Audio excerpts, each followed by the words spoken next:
Time, and we're coming to you live from Johannesburg in South Africa. The National Assembly of the Democratic Republic of Congo has passed a bill paving the way for referendums that could lead to constitutional reforms ahead of the 2028 elections. The vote was conducted in the absence of opposition lawmakers who have boycotted parliament for weeks in protest, describing the initiative as a constitutional coup.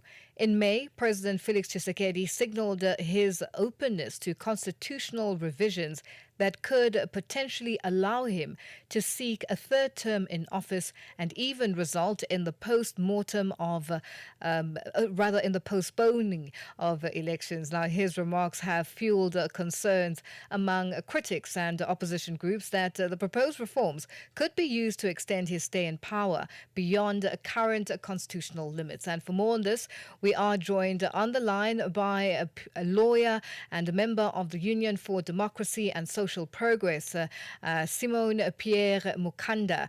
Simone, good afternoon, and thank you for joining us on Africa Update. Good afternoon. Thank you for the invitation.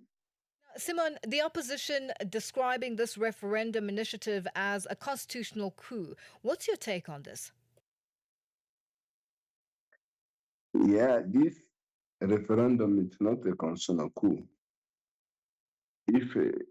First of all, UDPS never accepted this constitution, and this constitution was voted by minority of the population because the Congolese they never see themselves in this constitution. This constitution was imposed to the Congolese by European and Rwandese as they imposed Kabila in power. Who was not a Congolese, was a Rwandese. It was a big conspiracy. If you can follow all the video, no Congolese never accepted this constitution. And the UDPS always say, when we'll be in power, we are going to change it. And those who are calling themselves opposition, majority they are foreigners, and the minority Congolese who are trying to refuse that, in a recent past, they were also against the same constitution. They never also accepted it. But some today they are bribed by European, they are bribed by Rwandese, then they are doing what they are doing. It's not really that. You see, most of this, they are not even stable in what they want.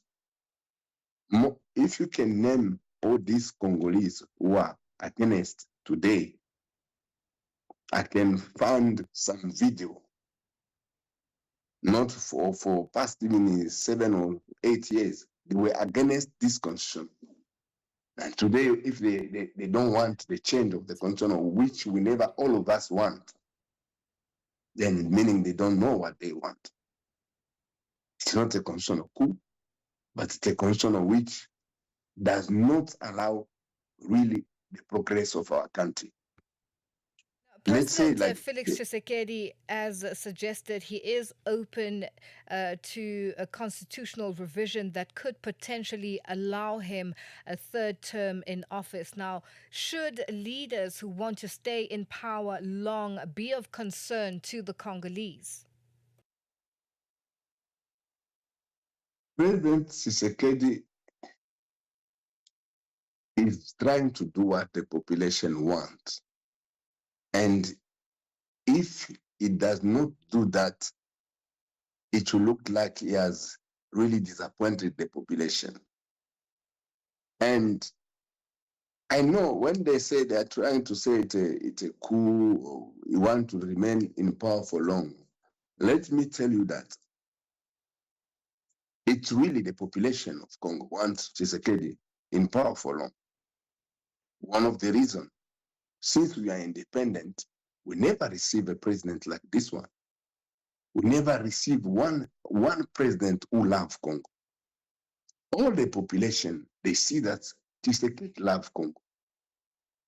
And what is better to have a president who loves our country and who's taking our country in the right direction, or to have a constitution which is giving out our country, which is so selling out our country to Europeans, then I can tell you that for Congolese, maybe only 1 out of 1 million can be against the continuation of Félix in the power. I don't want to say 1 out of 10, but I'm saying 1 out of a million can be against to see Félix in the power. And I'm telling you that if Félix refuses that, they can stone him to death, because Congo have suffered a lot, and now the people, they trust the person they see. They have seen what he's doing. They have understand that this guy is ready to give even his own life for the love of his country. That's why the population is saying no. We Well, don't want Simon, we have run out of time and are going to have to leave it there for today. Thank you for joining us on Africa Update. That's a lawyer and member of the Union for Democracy and Social Progress, Simon Pierre Mukanda, ending that discussion. It is 12:51 Central African Time.